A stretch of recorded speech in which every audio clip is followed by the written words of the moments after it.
French fries machine. एक गांव में चरण सिंह कहकर एक गरीब किसान रहता था। उनके खेत में कभी भी फसल अच्छे से उगते ही नहीं थे, इसलिए जब भी देखो तो उधार करता ही रहता था।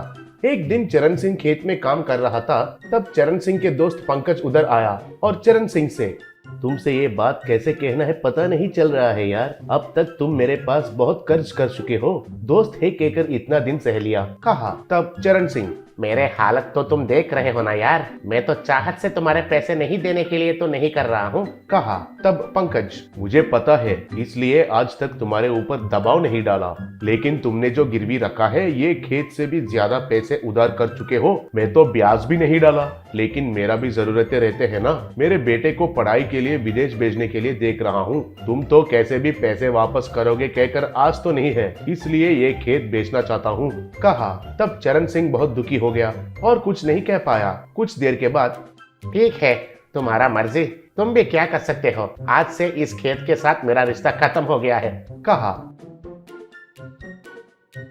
घर जाने के बाद चरण सिंह को दुखी देखकर उनका बेटा निखिल, क्या हुआ है पिताजी, क्यों इतना चिंता से बैठे हो, पूछा। तब चरण सिंह, मुझे माफ करो बेटा, तुम्हारे लिए संपत्ति कुछ भी नहीं बचा पाया। भूमि माता को भी मेरे ऊपर दया नहीं है, इसलिए कभी भी सही से फसल हाथ में नहीं आया। अब जो बचा हुआ है वो थोड़ा खेत भी हाथ से निकल गया। मेरा चिंता तो एक ही है बेटा, बचपन से तुम्हारा साइंटिस्ट बनने का सपना मैं पूरा नहीं कर सका।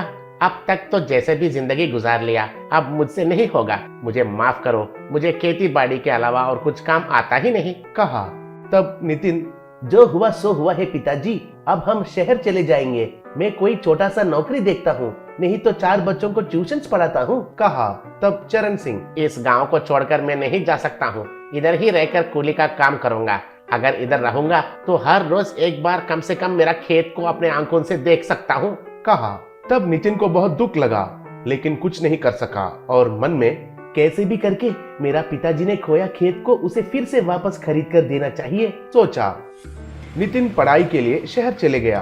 कॉलेज फीस के लिए एक बेकरी में नौकरी में ज्वाइन हुआ। पहला दिन कुछ कॉलेज स्टूडेंट्स उस बेकरी में आए और फ्रेंच फ्राइज ऑर्डर किए।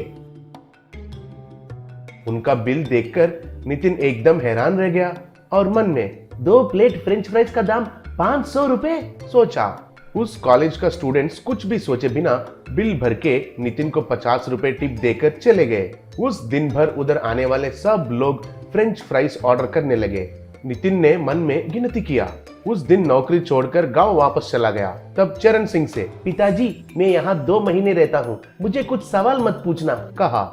उस दिन से नितिन कुछ प्रयोग करने लगा। 1 महीने के बाद एक फ्रेंच फ्राइज मशीन को तैयार किया।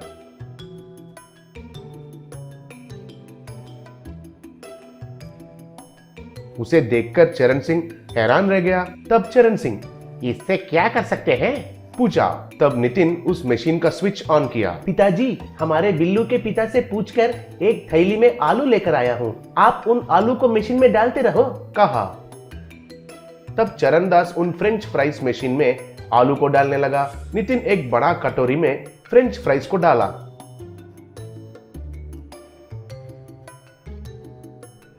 चरण सिंह उन फ्रेंच फ्राइज को स्वाद करके बहुत खुश हुआ। बेटा ये फ्रेंच फ्राइज तो बहुत स्वादिष्ट है, इनसे तुम क्या करोगे, पूछा। तब नितिन, आप देखते रहिए पिताजी, आपने जो खोया वो खेत वापस खरीद कर देता हूँ, कहा।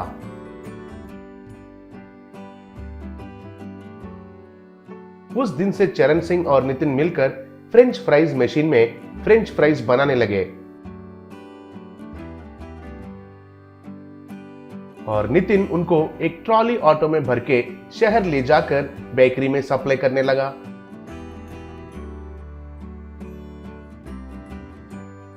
ऐसे थोड़े ही दिन में बहुत सारे पैसे कमाया। नितिन गांव में चरण सिंह ने किए सारे कर्ज चुकाकर पंकज के पास वो खेत खरीदकर कागजात वापस पाया। तब चरण सिंह उनका बेटे का ये जीत के लिए बहुत खुश हुआ। नितिन अच्छे से पढ़ाई करके बड़ा साइंटिस्ट बन गया।